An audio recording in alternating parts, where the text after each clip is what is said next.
বিসমিল্লাহির রহমানির রহিম। সবাইকে পোল্ট্রি তথ্য ও সেবা পেজে স্বাগত জানাচ্ছি।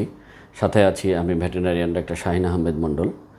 অনেক লেয়ার খামারি ভাইয়েরা আমার পেজে এসে একটু প্রশ্ন করেছেন, সেটি হচ্ছে যে তারা রানীক্ষেতের ক্ষেত্রে 40 দিন বা 45 দিন পরে যে লাইভ ভ্যাকসিনটা করে, কিন্তু সেটা যদিও স্ট্রেইন একই, কিন্তু কোম্পানি টু কোম্পানি ভেদে তারা ফলাফল ভিন্ন পাচ্ছেন এবং এর কারণ কি এটা তারা জানতে চেয়েছেন।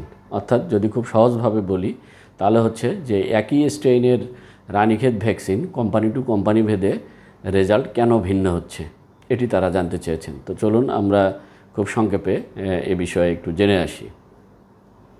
প্রথম কারণ যেটা, সেটি হচ্ছে যে আপনারা যখন ভ্যাকসিনটা কেনেন তখন কিন্তু ভ্যাকসিনের গায়ে এখানে এই লাইভ ভ্যাকসিনের কতটুকু লাইভ ভাইরাস আছে বা জীবিত ভাইরাস আছে সেটার পরিমাণটা কিন্তু লেখা থাকে।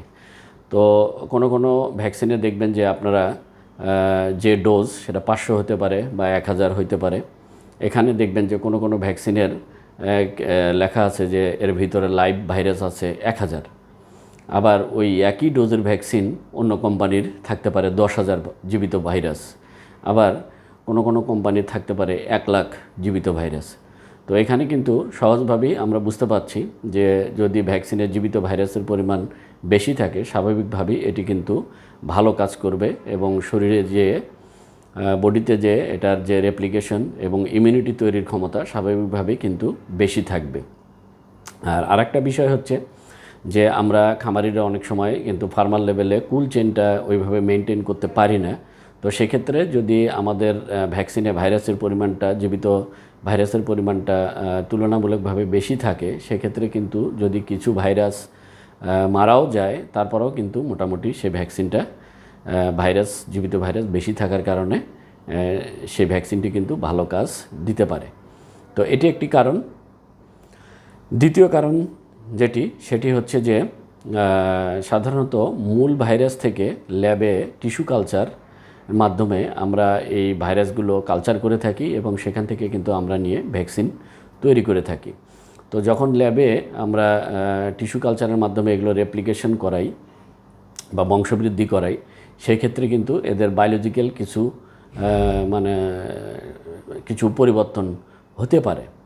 তো যেহেতু এটা মূল ভাইরাস থেকে রেপ্লিকেশন করে বা কালচারের মাধ্যমে আমরা ভাইরাসটাকে উৎপাদন করছি, সুতরাং মূল ভাইরাসের যে ফিটনেস আর আমরা যে রেপ্লিকেশনের মাধ্যমে যে ভাইরাসটা পেলাম তার মধ্যে কিছুটা পরিবর্তন থাকতে পারে এবং এই পরিবর্তনটা কোম্পানি টু কোম্পানি ভেদে যত সূক্ষ্মভাবে মেনটেন করতে পারবে এবং ফিটনেসটা ভালো রাখতে পারবে, সেই কোম্পানির ভ্যাকসিনে কিন্তু ভাইরাসের যে কার্যকারিতা সেটি কিন্তু স্বাভাবিকভাবেই বেশি থাকবে।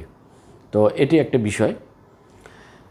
আরেকটি বিষয় সেটি হচ্ছে যে ভাইরাস যখন আমরা ফ্রিজ ড্রাইং করি তখন কিন্তু এখানে স্টেবিলাইজার ইউজ করা হয় বা ব্যবহার করা হয়, অর্থাৎ ভাইরাসটাকে ঠিক রাখার জন্য ভ্যাকসিনে স্টেবিলাইজার ইউজ করা হয়।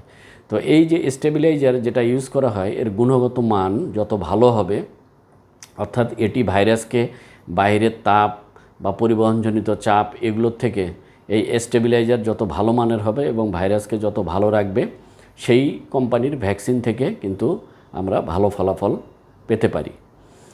এরপরে হচ্ছে যে এই ভাইরাস থেকে যে ভ্যাকসিন উৎপাদনের যে প্রযুক্তি, এটা কোম্পানি টু কোম্পানি ভেদে বিভিন্ন রকম হতে পারে। এর যে উৎপাদন এবং এর যে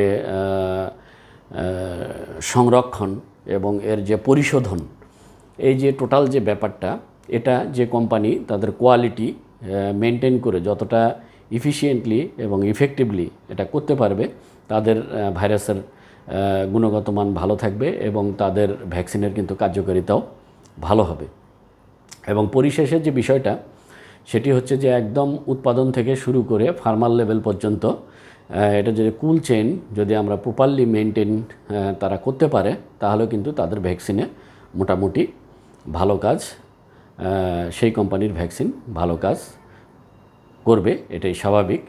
তো তারপরেও কোম্পানির বিষয় তো আছেই, তারপরেও মাঠ পর্যায়ে আসলে খামারি ভাইদের মাঠ পর্যায়ের যে ব্যবস্থাপনা, এটির উপরেও কিন্তু কোম্পানির যে ভ্যাকসিনের গুণগত মান এটি কিন্তু নির্ভর করবে। অর্থাৎ আপনি ভ্যাকসিনটা যে পানিতে ব্যবহার করছেন এটি ক্লোরিন মুক্ত কিনা এবং এটি আপনি সঠিক বয়সে ভ্যাকসিনটা দিচ্ছেন কিনা, এর অ্যান্টিবডি, যে ম্যাটারনাল অ্যান্টিবডি বা টাইটার লেভেল, বা এটা রানীক্ষেতের যে টাইটার, এটা চেক করে টাইটারটা ঠিক আছে কি না।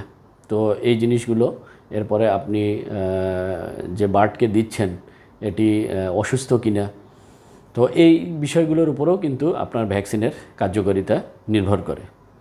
তো আশা করি আপনারা বুঝতে পেরেছেন যে আসলে একই স্ট্রেনের ভ্যাকসিন হলেও কোম্পানি টু কোম্পানি কোন কোন বিষয়েরগুলোর উপর ভিত্তি করে তাদের ফলাফল ভিন্ন ভিন্ন হতে পারে।